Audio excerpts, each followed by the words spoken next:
சிவபெருமானுக்கு பார்த்தோம்னா ஒரு சில பேர் இருக்காங்க, அதாவது பொருள் படைத்தவர்கள் அப்படின்னு சொல்லக்கூடியவங்க.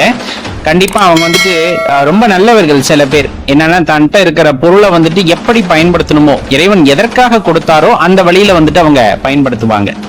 என்னன்னா ஏழை எளியவர்களுக்கு தானம் செய்வதாக இருக்கட்டும், ஆலயங்களுக்கு திருப்பணிக்கு கொடுப்பதாக இருக்கட்டும், அபிஷேக ஆராதனைகளுக்கு கொடுத்து உதவுவதாக இருக்கட்டும், சரியாக பயன்படுத்துவார்கள். அவர்களுக்கு எல்லாமல் அந்த இறைவனின் கருணை எப்பொழுதுமே இருக்கும். அதாவது முடியாதவர்கள், வாழ்க்கையில வந்துட்டு வாழவே முடியல அப்படிங்கிறவங்க, ஆனா உண்மையான பக்தி கொண்டவர்கள், அன்பு கொண்டவர்கள் மனதுல வந்துட்டு ஒரு சின்ன சலனம் எப்பொழுதுமே இருக்கிறது. இப்ப ஆரம்ப காலகட்டத்துல வந்துட்டு இறைவனை நினைத்து வாடுகின்றோம், அவர் மீது அன்பு செய்கின்றோம் அப்படிங்கும் போது இந்த மாதிரி கைங்கரியங்களை செய்வதற்கு எனக்கு அந்த வாய்ப்பை இறைவன் கொடுக்கவில்லையே அப்படின்னு நினைத்து வருந்துகின்ற உள்ளங்கள் ஒரு சில உண்டு. அவர்களுக்கு நாம் சொல்லிக் கொள்வதெல்லாம் ஒன்றே ஒன்றுதான். இப்ப இருக்குது அப்படிங்கும் போது கண்டிப்பா செய்யக்கூடிய மனது இருக்கிறது ரொம்ப பெருசு. நான் இப்ப சொன்னேன் இல்லையா, ஒரு சிலருக்கு வந்துட்டு அந்த மனமானது இருக்கிறது. அவர்கள் நீடோழி வாழ வேண்டும், அவர்கள் நிறைய திருப்பணிகள் செய்ய வேண்டும், அதெல்லாம் இந்த மாற்று கருத்தும் இல்லை.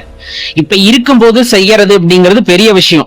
ஆனா இல்லாதப்ப அதை செய்யணும்னு நினைக்கிறீங்க பாத்தீங்களா, அது இன்னும் பெரிய விஷயம். அதைத்தான் இந்த இடத்துல நம்ம குறிப்பிட்டு சொல்ல வேண்டியது இருக்கு.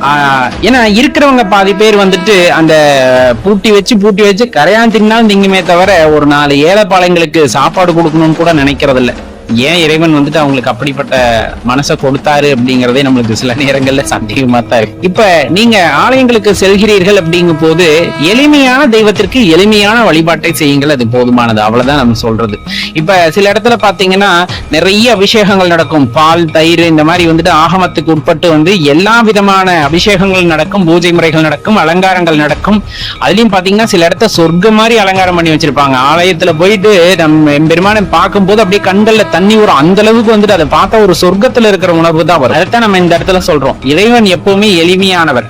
இப்ப இறைவனை வந்துட்டு பெரிய பெரிய வீடுகள்ல வந்துட்டு யாகங்கள் நடத்துறாங்க, ஹோமங்கள் நடத்துறாங்க, அங்க மட்டும்தான் இருப்பாரா அப்படின்னு கிடையாது.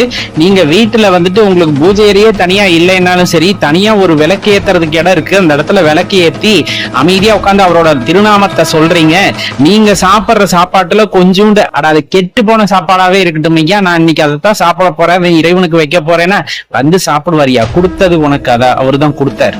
உனக்கு கொடுத்ததுலயும் ஒரு பங்கு அவருக்கு கொடுக்குறேங்கும் போது அவர் அதை சாப்பிடுவார். நீ மனசார கொடுக்கிற எதையுமே வந்துட்டு இறைவன் ஏற்றுக்கொள்வார். உண்மையான அன்போட உங்க வீட்டுல இருக்க சாப்பாடு தான், வெறும் வெள்ளை சாதம் தான் படைச்சோம், சாம்பார் தான் வச்சோம், ரசம் தான் வச்சோம், இதை ஏத்துக்க இறைவா அப்படின்னு கொடுத்தா அவர் ஏத்துக்குவார். ஏன்னா அவரு இறைவன், கடவுள், எல்லாத்திற்கும் மேற்பட்ட சக்தி. உண்மையான அன்போடு கொடுக்கும் போது அவர் ஏற்றுக்கொள்ளாமலா போக போகிறார்? அதைத்தான் இந்த இடத்துல தெரிஞ்சுக்கணும். அதுலயும் ஈசன் வந்துட்டு கருணை பெருங்கடல். சொல்ல போனா அவரை வந்துட்டு என்னன்னு சொல்றது, பூமாலைகளை அணிவிக்க வேண்டும் அல்லது வந்துட்டு பெரிய பெரிய ரதத்தில் ஏற்றி கொண்டு போனா தான் இறைவன் வருவார், அப்படியெல்லாம் கிடையாது. மனசை சுத்தமா வச்சுக்கணும். அதுக்குள்ள அவரை குடி வைக்கணும்னு ஆசைப்பட்டீங்கன்னா உங்க மனசுக்குள்ள குடி வந்துருவார். அது குடிசையாவது மாடியாவது, அதெல்லாம் நம்ம பார்வைக்கு தாங்க குடிசை மாடி எல்லாம். எப்ப வந்துட்டு இறைவனை நம்ம பிடிச்சுக்கிட்டே இருக்கோம் அப்படிங்கும் போது அப்ப நம்மளுக்கு வந்து பயம் ஏற்படும், நிறைய விஷயங்கள் இருக்கும். ஆனா இறைவன் நம்மை பிடித்து கொண்டால், இறைவன் நம்மை ஆட்கொண்டால் நம்ம பயப்படணும்னு அவசியமே கிடையாது. ஏன்னா பிடித்திருப்பது இறைவனையா, பிடித்திருப்பது யார்? இறைவன். அவர் நம்மை ஆட்கொண்டு விட்டார் எனில் நமக்கு என்ன தேவையோ அதைத்தான் அவர் செய்ய போறார். உனக்கு என்னென்ன நல்லது நடக்கணும்னு நினைக்கிறாரோ அதை எல்லாத்தையும் நடத்தி தருவார். உன்னை பக்குவப்படுத்துறதுக்கு சில மேடு பள்ளங்களும் இருக்கும். அதிலும் நம்ம வந்து அசராம இறைவன் மீது நம்பிக்கை கொண்டிருந்தோமானால் அவர் நம்மை பிடித்த பிடியானது பெரும் பிடியாக இருக்கும். கண்டிப்பா அவரோட பிடியிலிருந்து நம்மளால் வெளிவர முடியாது. ஆனா அந்த பாதுகாப்பு, அம்மாவின் அரவணைப்பில் இருக்கக்கூடிய அந்த பாதுகாப்பை உணர முடியும். அதனாலதான் சொல்றது இறைவன் எளிமையானவர், ஈசன் எளிமையானவர். அப்படி தெளிவான மனசு, கலகம் இல்லாம இருக்கணும். இப்ப ஒரு கேணி நல்லா தெளிவா இருக்கு, 1 ரூபா காசை போட்டா உள்ள போறதும் போய் கீழே உழுகிறது தெரியுதா இல்லையா, அப்படி இருக்கணும் நம்ம மனசு. நம்ம பக்தியில வந்துட்டு அந்த வெளிப்பாடு இருக்கணும், கலங்கிய மனதா இருக்கக்கூடாது. அப்ப அந்த இடத்துல உள்ள இருக்க பரம்பொருள் வெளியே தெரியாது.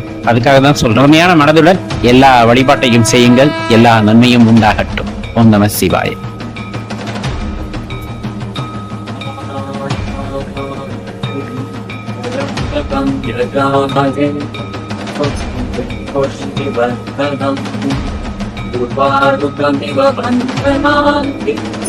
Oh,